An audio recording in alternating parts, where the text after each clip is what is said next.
வணக்கம், welcome to the channel recipes desk. இன்றைக்கி நம்ம முடக்கத்தான் கீரை பொரியல் எப்படி செய்கிறதுன்னு பார்க்கலாம். இதை நம்ம சாதத்தோடு வச்சு சாப்பிட்லாம். இந்த டேஸ்ட் வந்து லைட்டாக கசப்பாக இருந்தாலும் இதில் வந்து நிறைய ஹெல்த் பெனிஃபிட்ஸ் இருக்குது. இதுக்கு ஃபஸ்ட்டு நம்ம ஒரு கடாய் எடுத்துடலாம். எடுத்துகிட்டு அதில் 1 இல்ல 2 டேபிள் ஸ்பூன் எண்ணெய் சேர்த்துக்கிடலாம். நான் இதில் தேங்காய் எண்ணெய் சேர்த்துருக்கேன். இப்போ எண்ணெய் நல்லா சூடாகட்டும்.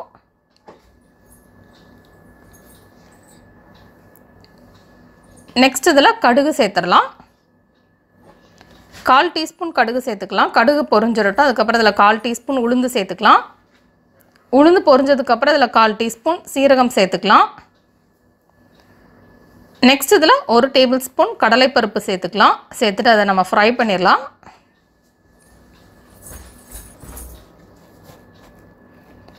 இப்போ இதில் 2 சிகப்பு வத்தலை சின்ன சின்ன துண்டாக பிச்சு சேர்த்துடலாம்.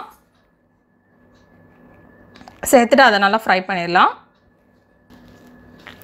இப்போ இதில் கொஞ்சமாக கருவேப்பிலை சேர்த்துக்கலாம்.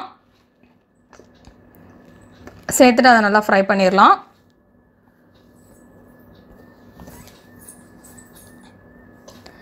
இப்போ இதில் சின்ன சின்ன துண்டாக நறுக்கி வச்சுருக்கிற ஒரு பெரிய வெங்காயம் சேர்த்துக்கலாம்.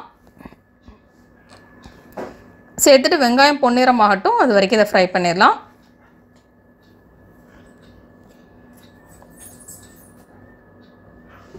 இப்போ நம்ம இதில் டிஷ்ஷுக்கு தேவையான அளவு உப்பு சேர்த்துடலாம். உப்பு சேர்த்துட்டோன்னா வெங்காயம் வந்து குயிக்காக ஃப்ரை ஆயிரும்.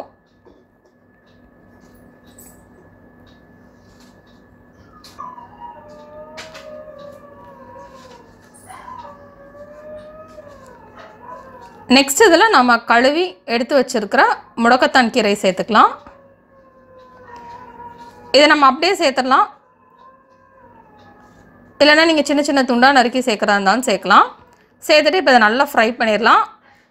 அந்த கீரை வந்து நல்லா சுருண்டு நல்லா குக் ஆகிற வரைக்கும் நம்ம இதை ஃப்ரை பண்ணிக்கலாம். இது வந்து ரொம்ப கசப்பாக இருக்கும்னு நினச்சிங்க அப்படின்னா கூடுதலாக வெங்காயம் இதில் சேர்த்துக்கலாம். அப்படின்னா கொஞ்சம் அந்த கசப்பு தன்மை குறையும். இப்போ இது நல்லா குக் ஆகட்டும்.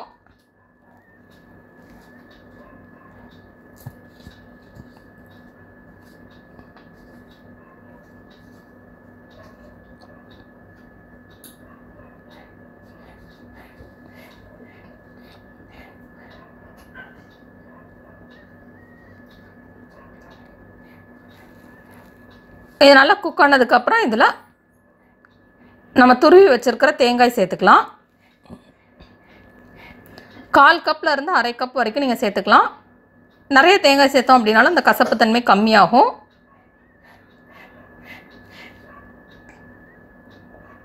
இப்போ நம்ம இதில் தேங்காய் சேர்த்து மிக்ஸ் பண்ணியாச்சு. இப்போ நமக்கு முடக்கத்தான் கீரை பொரியல் ரெடி. இந்த ரெசிபி நீங்கள் வீட்டில் ட்ரை பண்ணி பாருங்கள். இந்த ரெசிபி உங்களுக்கு பிடிச்சிருந்தா லைக் பட்டன் கிளிக் பண்ணுங்கள். உங்கள் ஃப்ரெண்ட்ஸோட இந்த வீடியோ ஷேர் பண்ணுங்கள். மறக்காம இந்த சேனலுக்கு சப்ஸ்கிரைப் பண்ணிவிட்டு பக்கத்தில் இருக்கிற பெல் ஐக்கான் ப்ரெஸ் பண்ணிக்கோங்க. இந்த ரெசிபியை ட்ரை பண்ணிவிட்டு எப்படி வந்திருக்கு அப்படின்றத கீழே உள்ள கமெண்ட்ஸ் பாக்ஸில் மறக்காமல் சொல்லுங்கள். தொடர்ந்து இந்த சேனலோட இணைந்திருங்கள் புதிய ரெசிபிகளுக்காக.